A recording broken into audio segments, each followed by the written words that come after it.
अगर आपने भी आईसीआईसीआई बैंक का प्रोबेशनरी ऑफिसर का अगर आप इंटरव्यू दे चुके हो और क्या आपके भी एप्लीकेशन में इंटरव्यू को देने के बाद शॉर्टलिस्टेड फॉर फर्दर कंसिडरेशन करके लिखा आ रहा है, पर उसके बाद अगर आपको कोई ऑफर लेटर का ईमेल नहीं आया या फिर आपको रिजेक्शन का कोई ईमेल नहीं आया या फिर अगर आपको कोई प्रॉपर अपडेट नहीं आया है, तो एग्जैक्टली इसका मतलब क्या है? क्या आप सिलेक्ट हुए हो या नहीं, या फिर अभी भी आप वेटिंग लिस्ट में हो, या फिर अभी भी बैंक आपके एप्लीकेशन को रिजेक्ट कर सकती है, या फिर आपका जो कैंडिडेचर है वो अभी भी कंसिडरेशन में है। तो आज के इस वीडियो में मैं आपको इन सारी चीजों के बारे में डिटेल में बताऊंगा एंड एंड में मैं आपको ये भी बताऊंगा कि अगर आपका स्टेटस भी short listed for further consideration करके शो हो रहा है तो एग्जैक्टली आपको क्या करना चाहिए। तो अगर आपके एप्लीकेशन स्टेटस में भी short listed for further consideration करके शो हो रहा है तो अभी के लिए इसका मतलब फाइनल सिलेक्शन नहीं है। तो इसका मतलब ये है कि आपने अभी तक एक पर्टिकुलर स्टेज को आपने पास किया है या फिर कोई स्टेज को आपने क्लियर किया है, लेकिन बैंक की तरफ से अभी तक आपको कोई फाइनल डिसीजन नहीं दिया गया है। एंड इसका एग्जैक्टली क्या रीजन हो सकता है उसके बारे में बात करते हैं। तो देखो, कुछ रीजन है जिसके कारण आपका स्टेटस इस टाइप से शो कर सकता है। फॉर एग्जाम्पल, इसका सबसे पहला रीजन ये हो सकता है कि बैंक की तरफ से जो उनका रिक्रूटमेंट प्रोसेस चल रहा है वो शायद अभी भी चल रहा हो। जैसे कि अभी आपका इंटरव्यू हो गया, लेकिन हो सकता है कि बैंक अभी कुछ और कैंडिडेट्स का इंटरव्यू को ले रहा है, या फिर ऐसा भी हो सकता है कि बैंक लार्जर नंबर पर कैंडिडेट्स को हायर कर रही है एंड आपको वेटिंग लिस्ट में रखा गया है। फिर जैसे और कैंडिडेट्स हो जाएंगे उसके बाद फिर आपको फाइनल डिसीजन आपको मिल जाएगा। दूसरा जो रीजन है कि आपका जो एप्लीकेशन है उसको फर्दर कंसिडरेशन के लिए रखा गया है। एंड इसका ये मतलब नहीं है कि आपको रिजेक्ट कर दिया गया, क्योंकि अगर आपको रिजेक्ट किया जाता है तो फिर आपको एक मैसेज आता है कि रिजेक्टेड करके या फिर नॉट शॉर्टलिस्टेड करके। पर जब आपका एप्लीकेशन स्टेटस शॉर्टलिस्टेड भी शो करता है उसके बाद फिर फर्दर कंसिडरेशन के लिए आपको वेट भी करना पड़ता है, तो फिर यहाँ पे आपको रिजेक्ट नहीं किया गया है। तीसरा जो इसका रीजन हो सकता है कि जो आपका डॉक्यूमेंटेशन है एंड जो आपका बैकग्राउंड वेरिफिकेशन है वो शायद पेंडिंग हो सकता है। अब हो सकता है कि आपने पहले भी इन सारे डॉक्यूमेंट्स को अपलोड किया है या फिर आपने सबमिट किया है, लेकिन कभी कभी बैंक को कुछ एडिशनल इन्फॉर्मेशन की रिक्वायर्ड होती है, तो उसमें भी फिर आपका स्टेटस ऐसे पेंडिंग चला जाता है। एंड ऐसे में फिर बैंक को जो रिक्वायर्ड होगा वो आपको ईमेल करके मांग सकती है, जैसे कि आपका कोई एजुकेशन क्वालिफिकेशन रिक्वायर्ड जो डॉक्यूमेंट्स है वो मांग सकती है, कोई आपका प्रीवियस इंप्लॉयमेंट है तो उसकी डिटेल्स मांग सकती है। तो बैकग्राउंड वेरिफिकेशन एंड डॉक्यूमेंटेशन के लिए भी आपका स्टेटस कभी कभी शॉर्टलिस्टेड फॉर फर्दर कंसिडरेशन में चला जाता है। एंड नेक्स्ट जो इसका रीजन है वो है business requirement and location allocation के ऊपर। अब देखो, ये जो बैंक का पीओ प्रोग्राम है इसमें क्या है कि आपका जो लोकेशन रहेगा, जो जॉब लोकेशन रहेगा वो आपका अक्रॉस इंडिया रहेगा। तो हो सकता है कि आप सेलेक्ट हो गए हो, लेकिन बैंक को डिसाइड करने में कि आपका जॉब लोकेशन क्या होगा, आपको कहाँ पे अपॉइंट करना चाहिए, तो उसके लिए बैंक को थोड़ा टाइम लगता है, इसलिए आपका ऑफर लेटर आने में डिले हो सकता है। तो एज पर बिजनेस रिक्वायरमेंट के कारण भी बैंक को लोकेशन एलोकेट करने में टाइम लग सकता है, इसलिए फिर आपका एप्लीकेशन डिले हो जाता है। एंड नेक्स्ट जो रीजन है वो है बैच वाइज प्रोसेसिंग। अब देखो, बैंक अगर हायरिंग कर रही है तो सारे कैंडिडेट्स का इंटरव्यू एक दिन लेना पॉसिबल नहीं है, तो किसी किसी का इंटरव्यू कुछ दिन बाद होता है। तो ऐसे में बैंक अगर किसी एक बैच के लिए हायरिंग कर रही है एंड आपने पहले अपना इंटरव्यू दिया है और आपने उसको पास भी किया है, तो यहाँ पे बैंक वेट करती है कि जो भी बैच की रिक्वायरमेंट है पहले वो फुलफिल हो जाए, तो फिर और भी कैंडिडेट्स जब इंटरव्यू देते हैं फिर उनका अपडेट आता है एंड फिर बैंक रिक्वायरमेंट के हिसाब से फिर सारे कैंडिडेट्स को फाइनल डिसीजन शेयर करती है। तो इसके कारण भी आपका एप्लीकेशन डिले हो सकता है, आपका फर्दर कंसिडरेशन में स्टक हो सकता है। पर क्या अगर आपका status waiting for further consideration है तो भी आपको रिजेक्ट किया जा सकता है? तो देखो, अगर आपने टेस्ट को पास किया है और अगर आपने इंटरव्यू को भी क्लियर किया है, लेकिन बैंक अगर आपसे कुछ एडिशनल डॉक्यूमेंट्स मांगती है एंड अगर आप वो सबमिट नहीं कर पाते हो, या फिर अगर आपका बैकग्राउंड वेरिफिकेशन में कोई प्रॉब्लम आता है या फिर कोई डॉक्यूमेंटेशन में कोई प्रॉब्लम आता है, तो इन सारे केसेस में हो सकता है कि बैंक आपको रिजेक्ट भी कर सकती है। तो अगर आपका application status shortlisted for further consideration show हो रहा है तो इसका डायरेक्टली ये मतलब नहीं है कि आपको रिजेक्ट कर दिया गया है। इस केस में जो आपका एप्लीकेशन है वो कुछ रीजंस के कारण आपका अभी भी फर्दर कंसिडरेशन में है एंड डायरेक्टली इसका ये मतलब भी नहीं है कि आप सिलेक्ट हो गए हो। एंड इसका सबसे मेन रीजन मेरे अकॉर्डिंग ये हो सकता है कि अभी भी बैच वाइज प्रोसेसिंग चल रहा है या फिर अभी भी रिक्वायरमेंट का जो प्रोसेस है वो अभी भी कंटिन्यू है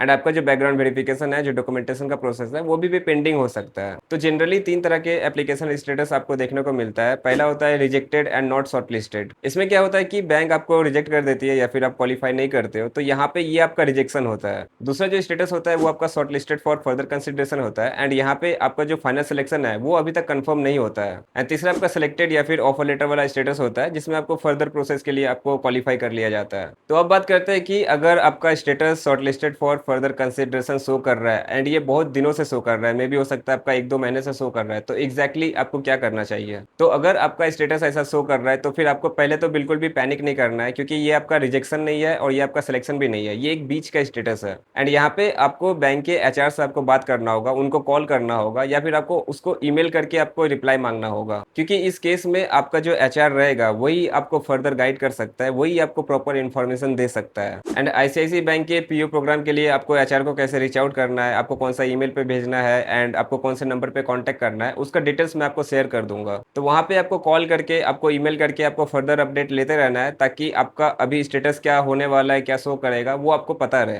एंड लास्टली आप एचआर को कांटेक्ट करो एंड फर्दर अपडेट्स के लिए आप वेट करो। एंड आप मुझे कमेंट में बताओ कि आपका एप्लीकेशन स्टेटस में क्या शो कर रहा है और कितने दिनों से शो कर रहा है। वीडियो अगर अच्छा लगा तो लाइक कीजिए, चैनल को सब्सक्राइब कीजिए। Thank you so much for watching till the end. I so all the very best till then, take care, bye bye, जय हिंद।